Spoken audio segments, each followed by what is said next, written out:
You, curious soul of the night, have you ever brought something home and felt it watch you back?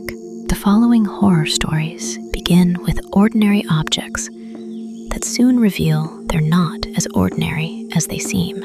Each one starts like a spooky tale you could laugh off until it turns personal and your home stops feeling like yours. Now, stay close, don't look away, and whatever you do, don't leave anything watching you in the dark.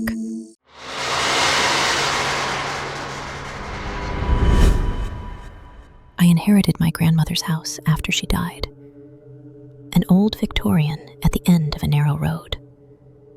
The floors groaned and the rooms smelled of dust. I'd spent summers there as a kid, but she never let me past the second floor landing. The attic was always off limits. After the funeral, the house felt hollow. Every creak sounded loud, every room still. For the first time, the attic key was mine. I told myself I just wanted to sort through her things, but the pull toward that door felt more like curiosity than duty. The attic was dim, lit by a single grimy window. Boxes leaned in crooked stacks, trunks lined the walls, and bulky shapes hunched under yellowed sheets. Dust swirled in the stale air as I picked my way through. In the far corner, I found a small wooden chest, its lid slightly ajar, as if someone had meant to close it and never did. Inside lay a porcelain doll with black curls, pale skin, bright blue eyes, and a red dress that looked newer than everything else. Its face made my stomach knot. It didn't feel forgotten. It felt like it had been waiting. I didn't remember ever seeing it, and my grandmother had never mentioned a doll. Still, I set it on the dresser in the room where I was sleeping. That night, I woke to soft footsteps. Slow, careful taps crossed the hallway outside my door. I lay still, telling myself it was just the house settling. Then I heard a giggle. Quiet, childish, much too close. When I finally opened the door, the hallway was empty. A few days later, I walked into the guest room and saw the doll sitting on the edge of the bed, legs dangling, blue eyes fixed on the doorway, as if it had been waiting for me. I told myself I must have moved it and forgotten. That night, I woke to whispering, soft and breathy, right beside my ear. At first, I thought it was wind in the old frame, until I realized the sound was inside the room. I lay still as a small voice formed. Play with me. Don't leave me. Stay with me. My skin went cold. I snapped on the lamp. The doll lay on the floor by my bed, head twisted to one side, one arm reaching toward the mattress. Its eyes looked wider. When I picked it up, the porcelain was ice cold, and for a heartbeat, I felt a pulse inside it. That was enough. I carried the doll to the basement, shoved it into an old trunk, slammed the lid, and locked it. That night, scratching started at my bedroom door.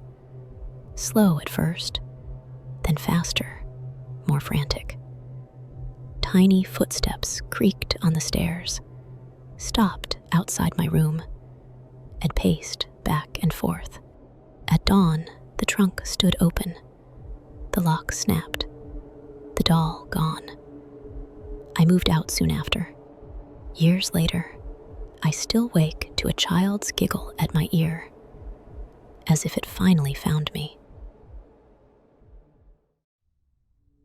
I bought a cheap apartment on Maple Street. Tiny rooms, thin walls, permanent mildew in the corners. but it felt like a place to start over. The previous tenant had left a full-length mirror in the bedroom, heavy and ornate, leaning against the wall. I thought about moving it, then didn't. About a week after I settled in, I noticed something off about my reflection. Sometimes it lagged just a fraction behind my movements. Other times I'd catch a faint smile on my reflected face when my own mouth stayed still. I blamed bad lighting and long days, but the feeling that something was wrong didn't go away. Then the mirror started showing things that weren't in the room. A shadow sliding behind me when I knew I was alone. Smudges blooming on the glass and vanishing the moment I tried to focus on them. Avoiding it only made the apartment feel smaller, like the whole place was tilting toward that one wall. One evening, brushing my teeth and staring past my own face, I noticed her. A girl, maybe 12, stood behind me in the reflection. Dark, stringy hair, skin so pale it almost glowed, a thin nightgown hanging in limp folds. My heart slammed into my throat. I spun around. The hallway was empty. After that, she came back. Sometimes she stood deep in the bedroom mirror. Sometimes I caught her in the reflection of the living room window, or a pale shape in polished metal. Always still, always staring. And whenever I pretended I hadn't seen her, something went wrong. A knife slipped and cut my palm. A glass shattered in my hand. Water pooled on the floor with no leak, no source. It stopped feeling like bad luck and started to feel like an answer. Trying to sound casual, I asked a neighbor if she knew anything about the mirror. Her expression tightened as soon as I described it. "That belonged to the old woman on the 3rd floor," she whispered. "She died here. People said she trapped spirits in it. Children, mostly. If I were you, I wouldn't sleep with that thing in your room." I told myself I'd get rid of it. I didn't. One night, I woke to soft crying. At first, it sounded far away, like a TV left on down the hall. But it grew clearer until it was inside my room. The sound pulled me, step by step, back to the bedroom. The girl was pressed against the inside of the glass, small hands flat on the surface, her mouth stretched in a scream I couldn't hear. Her eyes locked on mine, and everything else dropped away. I grabbed a sheet from the bed and threw it over the mirror. The crying stopped. In the morning, the sheet lay crumpled on the floor. The mirror was bare. In the reflection, the girl stood on my bed behind me, head tilted, pale eyes fixed on the back of my neck. I moved out the next week. The mirror stayed behind, and when the building was finally torn down, it supposedly went out with the rubble. At least, that's what I tell myself.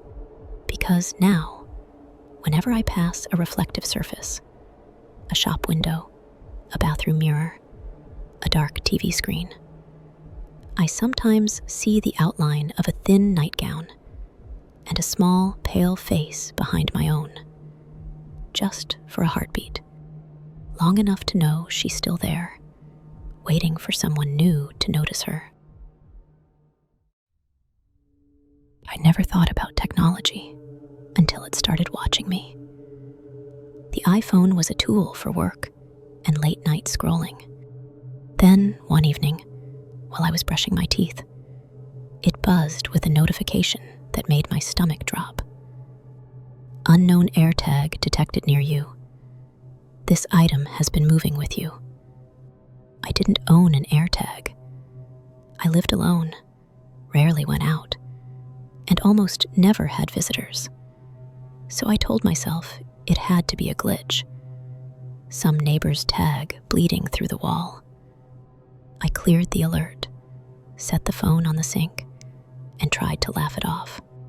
The next day, halfway down the hallway on my way to groceries, it happened again. Unknown AirTag nearby. This time, the notification didn't vanish. It stayed on my screen, pulsing like it was waiting. I checked my pockets, my bag, my car, every compartment I could see. No little disc, no explanation. Over the next week, home stopped feeling like mine. I'd leave my keys one place and find them on the floor. And one morning, woke to the front door open a crack, the chain swaying. Every time I stepped outside, a warning followed me. Unknown AirTag is moving with you. One night, pretending I wasn't scared felt pointless.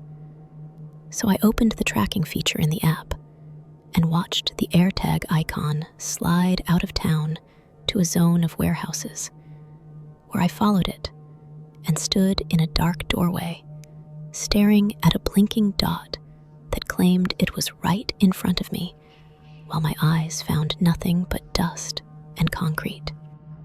I went home fast, and as soon as I stepped through the door, I powered the phone off. No phone, no signal, I told myself. That night in bed, I heard tapping at the window and, from the dark living room, a thin, high buzz, like an electronic ringing inside my skull, rising and fading, even though the phone was off. The next morning, I called support, and the man on the line sounded calm, almost bored, saying it was probably a malfunction or some nearby device. After that, weeks blurred together. I stopped going anywhere I didn't absolutely need to go. But every time I stepped outside, the alert appeared like a shadow I couldn't shake, and the buzzing stayed at the edge of my hearing. One evening, after feeling watched the whole walk home, I slipped into a narrow alley to catch whoever was trailing me. Under a flickering streetlight, I saw a metallic disc on a garbage can. The whine in my ears sharpened. Its LED blinked once, and I ran home, slammed the door, smashed my phone, and threw out anything that could hide a tracker. For a while, the quiet felt like relief, but the feeling of being followed never left. On the rare days I go outside, I keep my head down, and sometimes notice something silver near people's feet, a small disc. And when my eyes find it, that buzz starts in my ears again. Some objects aren't just lost. Some are still looking for someone new to follow. Still here? Thanks for listening. If you want more longer horror stories, subscribe and turn on notifications. And if you're ready for the next nightmare, tap the next video on screen.